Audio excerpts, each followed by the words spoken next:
Okay, good afternoon and welcome to Doug Daily Photography.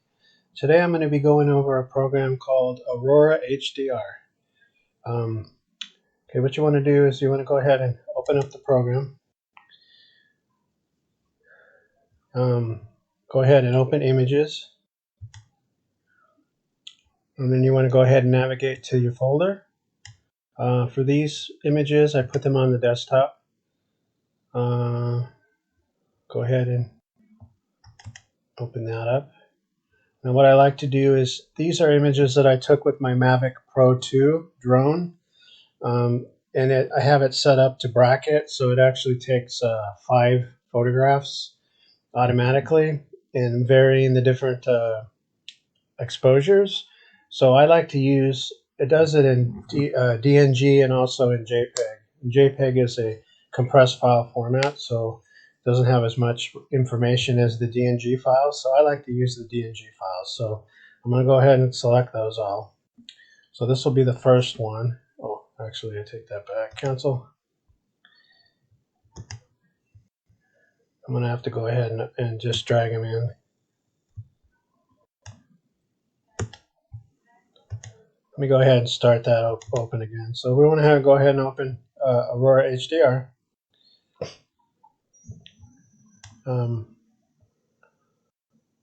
I guess I'm going to have to open image because it's asking for that. So I'll hit cancel. I'm pretty sure you can just drag the files in there. So I'll go ahead and close that. Don't save changes. Open up the folder.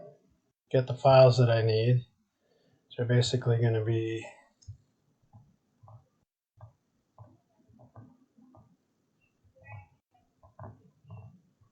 got to find them first. Okay, so first DNG, second, third. This should be a DNG here. Fourth. Okay, and the last DNG should be here. Okay, so go ahead and select all those. Click and drag to the desktop icon. That's going to set up those 5 images to be brought into Aurora. Okay, one of the things, actually a few of the things that I like to do is click on alignment. What that's going to do is make sure that all the photos are aligned to each other. So, and then the other settings I'll change is ghost reduction. Now what ghosting is if an image isn't exactly on top of another image, it will leave a ghosting. It will leave a ghost mark. I put on color denoise and I put on chromatic aberration removal. Then I'll go ahead and click Create HDR. It takes a minute to generate the HDR. What you're going to get is a high dynamic range image. I'll go ahead and make this full size so you can see it a little bit better.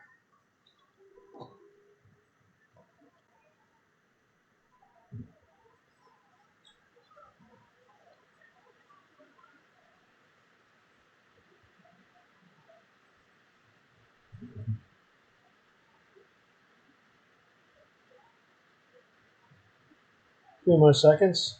Alright, here's the image. So now with Aurora HDR, it has presets. It has architecture realistic, architectural bright, cityscape. It has all these kind of preset templates. I don't really like to use any of those. If I'm going to use one at all, I'll use architecture realistic or architectural bright. Okay, now over here on the right, just I'll go over these basically. So basically this is your histogram here. Then down here in your HDR basics, you have a white balance. You could change that as in shot. You could say daylight, you could say cloudy. And that's going to change your overall tone of the image. You could say shade. You could say tungsten if you're using lighting, different lighting, or you could say flash. So we'll just keep it as a shot. You can modify the tint here. You can make it more green or more magenta. You can change the exposure. So if you want it to be darker, you just slide that exposure value over to the left. If you want it to be brighter, you drag it over to the right. I only like to do a few changes to these images because ultimately I'll save these out as TIFFs and I'll bring them into Photoshop. And I'll do some final editing with Photoshop. So that's contrast. That's going to give you a more contrasty photo, less contrasty. I need a little bit of contrast to this. So we'll go ahead and go to there. Then you have your shadows, highlights, whites, and blacks. And that's just pretty basic there. And then we go down to the color. You can saturate or you can change the vibrance. I don't really need more saturation or vibrance on this. HDR structure, this allows you to put more in there, which kind of sharpens everything up. And this kind of gives everything kind of a blurry effect. So you don't really want to change that too much. Okay, so now we'll go scroll down a little bit more. The denoise is always helpful. If you shoot anything, especially with a drone, and you have it over 100 ISO, like if you shoot something, or you shoot video, you shoot or especially not necessarily with the video, but with the photographs. If your ISO is over 400, it tends to make everything kind of grainy. So this denoise will basically take out some of that grain that you get with a high ISO. Again, I don't like to change too much of that. And then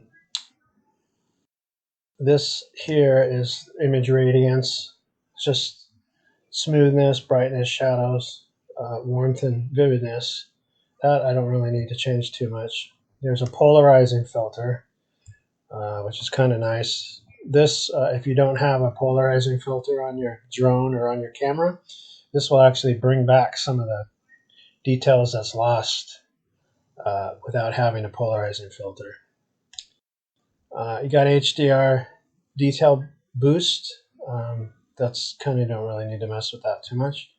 You have a glow, don't need to mess with that either. Now, this is a real handy feature here, top and bottom tuning. So what this does is if the top is selected right here, whatever changes you make only affects the top of the photograph. So for example, if we wanted to make the top darker, we could go here, make the top darker, and then if we wanted to make the bottom lighter, we could select bottom and then change the exposure there. And it's only going to affect the bottom portion of the photograph, which is really handy. This almost eliminates the need for a neutral density filter, which is normally what you have to use in photography, because sometimes the sky could be bright and sometimes the foreground could be light, and sometimes it's the other way around. So so that's a handy feature there. Don't really do anything with the tone and curves, although you could. So basically, you even have dodge and burn. Dodge and burning is like, if you had a certain area, like say you wanted to darken up these mountains, you could do that. If you wanted to lighten them, you could do that. So basically, it's a pretty all-around good program. Once I'm done doing all the changes that I want to do to the photograph, I'll go up here. I'll do a file, export. I typically like to export these as TIFFs. A TIFF is an uncompressed file format, so you're going to get the most amount of resolution for that file. If you use a JPEG compresses the data, so you're actually going to lose some information. And every time you resave that JPEG, you're actually losing more information. So I'll typically save these as TIFF. Maybe I'll do a little bit of sharpening, maybe a low to medium. Now the color space can really affect the photo. The basic color space is usually sRGB, and then a more advanced color profile would be Adobe RGB, and then the one with the greatest amount of color is probably going to be ProPhoto RGB. So I usually select ProPhoto. I usually just go 8 bits of depth, although you could go 16, and then I just say export.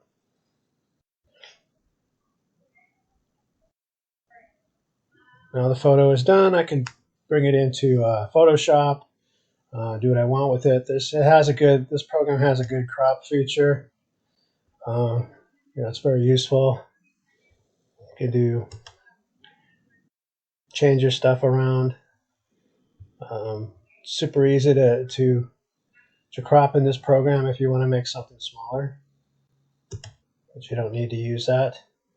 Trying to think of something else I can tell you about it. Okay, that's basically it. Pretty good little program. I haven't had any problems with it. It's the main program I use if I'm shooting with my Sony a7 III, or if I'm shooting aerial stuff with my Mavic 2 Pro drone. Okay, thank you for watching, and I hope you found this video useful.